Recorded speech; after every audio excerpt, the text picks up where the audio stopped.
Hello everyone, my name is Daniel, and I'm just a casual sim racer. And if you're a subscriber of mine, perhaps you've realized that I haven't posted a video on YouTube for quite a while. Well, there's been several reasons for that in my life, but one of them is that I have just, within the last year, started a new company, and that is Casual Sim Studios. Right now we're focused on bringing vintage and classic cars to Assetto Corsa as mods. It's nothing super unusual. Anyways, we're going to be drawing near to the release of our first mod that we've worked on as a team. There's 4 of us. There used to be 5, but, growing pains as a company. Anyways, I'm going to be doing a quick race with the car, showing it off, just to note that this car is just still in a developmental state, still in a beta state. And so there's still plenty of refinement that we would like to do. I mean, you can notice the steering wheel looks a little bit small. We're going to have to go back in and try to rework that. Love your feedback on that. Anything else you see in here. We're also planning to sell the mod. We're thinking of $2 per car. Please comment down below what you think is fair. It's something that we've been scratching our head about. We could release this for free, and I've thought about it.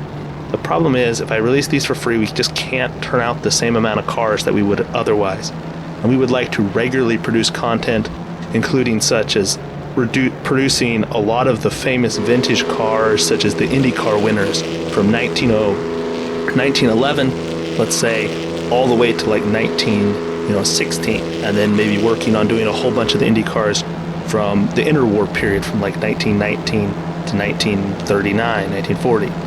So it's one of those things that we want to be able to produce a lot of cars, and to do that, we're going to have to charge. We'd love to get your feedback on this sort of thing. We're planning on doing giveaways, things like that. There'll be some sales, of course. I mean, we're planning on charging $2 a car. There will be some packs as well to get discounts. So love to hear your feedback on that. As you can see, I'm taking the car around Avus, and I had that scary moment right there where I almost got my car knocked clean off the road when the AI clipped that hay bale. But anyways, the Mercedes W25 Streamliner, it's a massive car. I mean, it's huge, 6,000 and wheelbase, I believe. Or is that the length? It's one or the other. But anyways, we've worked to add animations for the driver. We have been working on the suspension is animated. It got good tire model. We saw some close-ups of that, I think, and then you'll see some further along in the video. Anyways, this has just been a project of ours that we've been working on. We have some other cars that, of course, we're working on. 1906 Itala, 1906 Renault Grand Prix car, and the 1886 Mercedes-Benz car. Those are the ones currently in the works. And then there are others that are 3D modeler are currently working on, such as some of those Indy cars I mentioned and some of the other classics.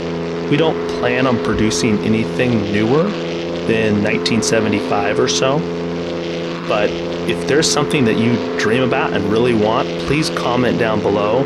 And of course, feel free to reach out. I mean, my email is it's in somewhere on YouTube where you can find, you find out about me. Anyways, you can reach me through that email if you really want to. And of course, we're also open to making any kind of car that you would like, for a reasonable price, of course. So if there's something that you really want to have happen, feel free to contact me. I'd love to hear from you. Also, I just want to hear ideas and stuff, because we want to try to make as many of those awesome ideas come to life as possible. However, there's one rule, at least for now: nothing newer than 1975. So anyways, we're going to continue with this race right here. One of the things you may notice when we're racing is the car handles a bit differently, and that is partially because of the really long wheelbase. The car also has some pretty good heft behind it. Currently, some of the things I still have to work on. I feel pretty good about some aspects of the car, but the physics are still pretty rough, and I really want the physics of these vehicles to be just exceptional. And the engine right now, it needs a lot of work because it's not realistic. It's not where I want it to be yet.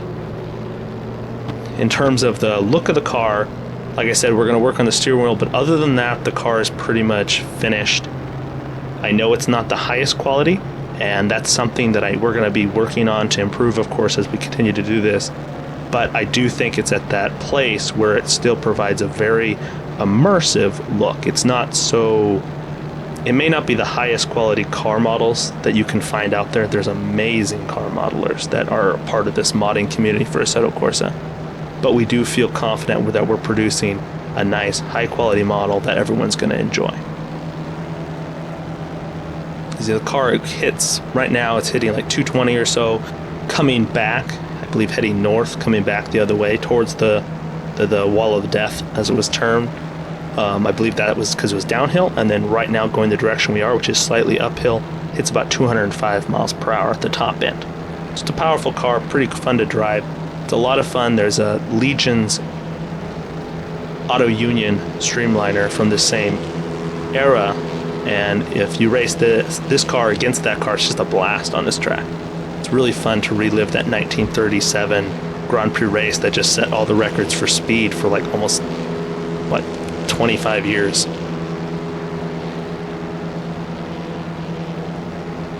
As you can tell from just how I've been talking, pretty excited about this. I've also got another video coming out. I'm going to start resuming more other content will be coming out on the channel. So tomorrow there'll be another video dropping just of me going around Grand Prix Legends 1967 Magny-Cours. And as you can see there, lost some traction.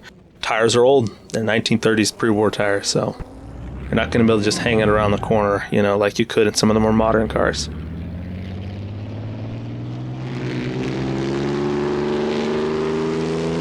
So of course, as I said already in the video a couple of times, please comment down below about any feedback, anything, just anything you really want to know about this car or feedback you want to provide about this car, as well as any feedback about Casual Sim Studios and just ideas you'd like us to pursue, or just questions, anything like that. I'd love to hear about them.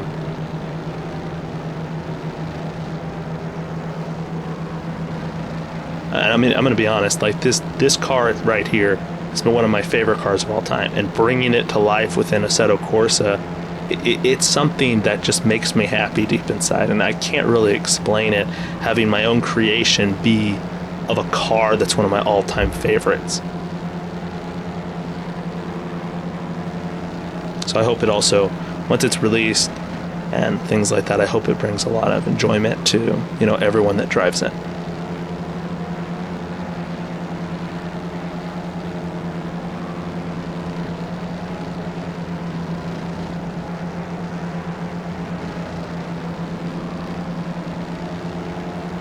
So right now we'd be going about 220 miles an hour, 218 miles an hour or so.